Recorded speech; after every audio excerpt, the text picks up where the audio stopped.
Bien-aimés dans le Seigneur, Shalom.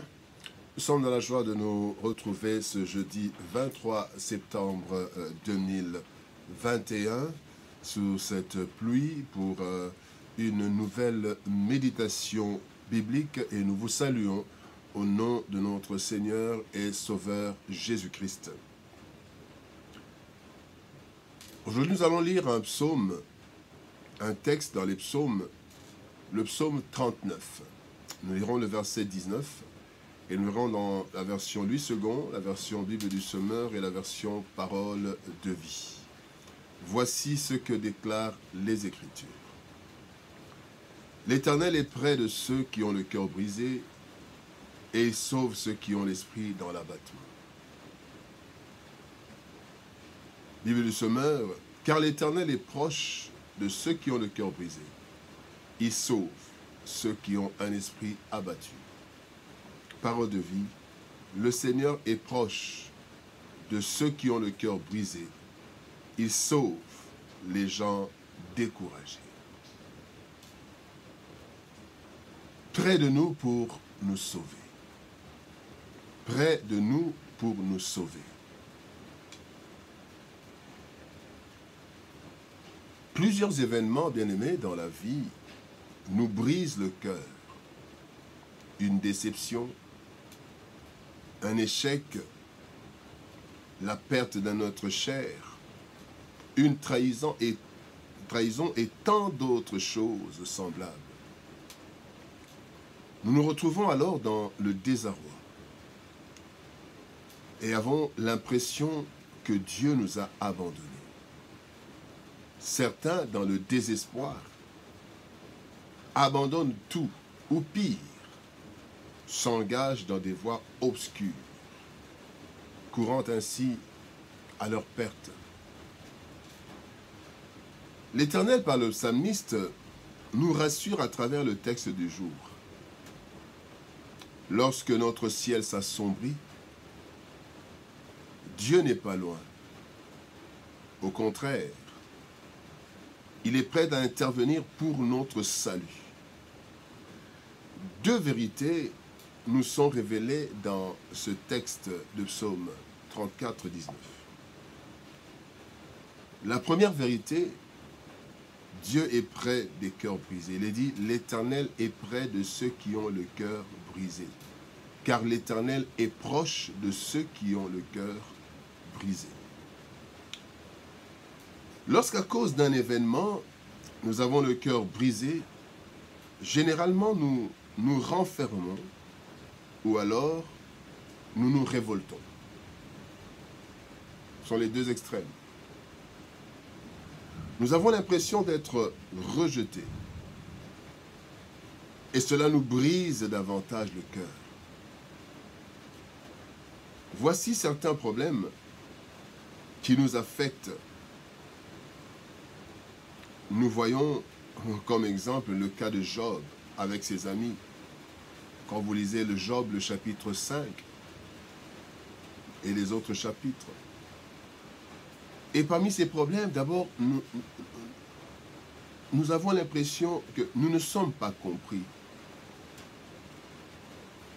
Quand ne nous comprennent pas dans cette douleur, personne ne peut se mettre à notre place. Personne ne peut porter ta douleur à ta place. Et certaines personnes nous condamnent même. Et ça, c'était le cas de Job avec ses amis. Il ne pouvait pas sentir la douleur de Job. Même parfois, il le condamnait. Pourtant, bien-aimés, c'est dans ces moments difficiles que Dieu porte une attention particulière sur nous. Christ dit qu'il est venu pour les malades, les personnes qui ont des problèmes. Matthieu chapitre 9, verset 12, il dit « Ce ne sont pas ceux qui se portent bien qui ont besoin de médecins, mais les malades. » Et quand on a un cœur brisé, on est malade. L'apôtre Paul, d'ailleurs, comprenant bien cela, dit dans 2 Corinthiens chapitre 12, versets 9 et 10. Il m'a dit, Dieu m'a dit, ma grâce te suffit, car ma puissance s'accomplit dans la faiblesse. Je me glorifie donc bien plus volontiers de mes faiblesses, afin que la puissance de Christ repose sur moi.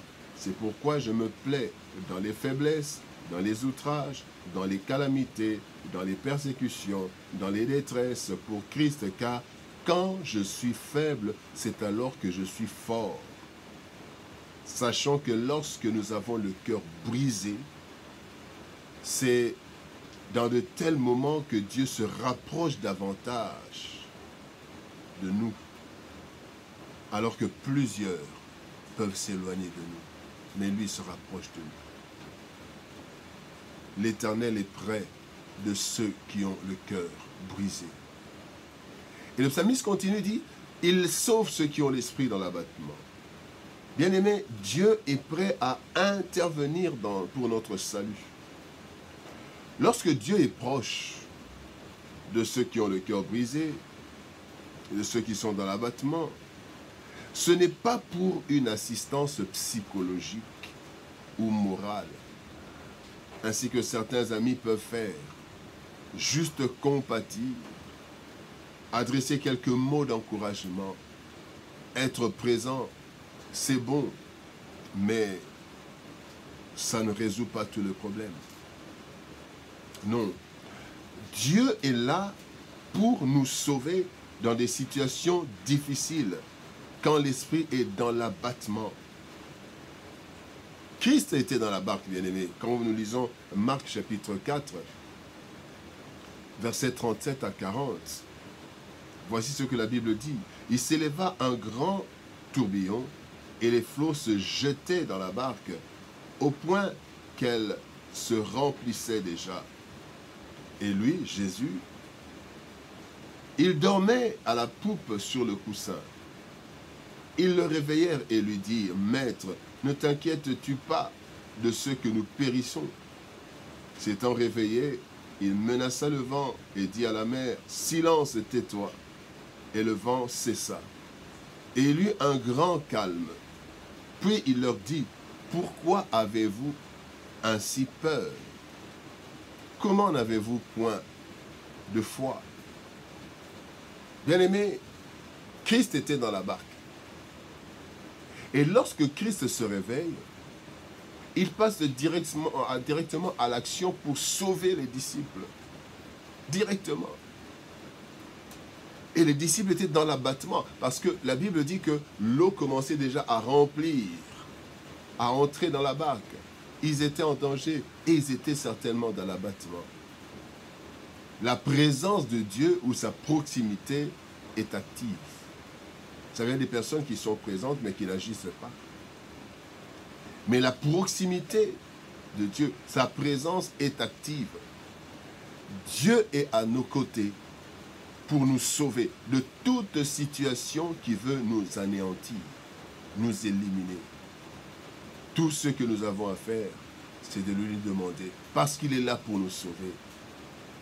Notre salut, bien-aimé, c'est Dieu. Il est écrit dans Michée chapitre 7, verset 7, « Pour moi, je regarderai vers l'Éternel, je mettrai mon espérance dans le Dieu de mon salut. Mon Dieu m'exaucera. » Nous devons être certains que Dieu interviendra chaque fois que nous serons en danger, dans l'abattement. Et lorsque notre cœur est brisé, Dieu se manifeste davantage à nos côtés pour nous apporter le soutien et la consolation que nul autre ne peut apporter. Dieu est près de ceux qui ont le cœur brisé. Et il sauve ceux qui ont l'esprit dans l'abattement. Bien-aimés dans le Seigneur, Dieu est là pour nous consoler, mais pour intervenir de façon concrète dans les problèmes que nous avons. Vous avez un problème, vous avez le cœur brisé, vous êtes dans l'abattement. Priez le Seigneur, il est là tout proche. demandez-lui son assistance. Que Dieu nous bénisse. Shalom, au revoir et à demain.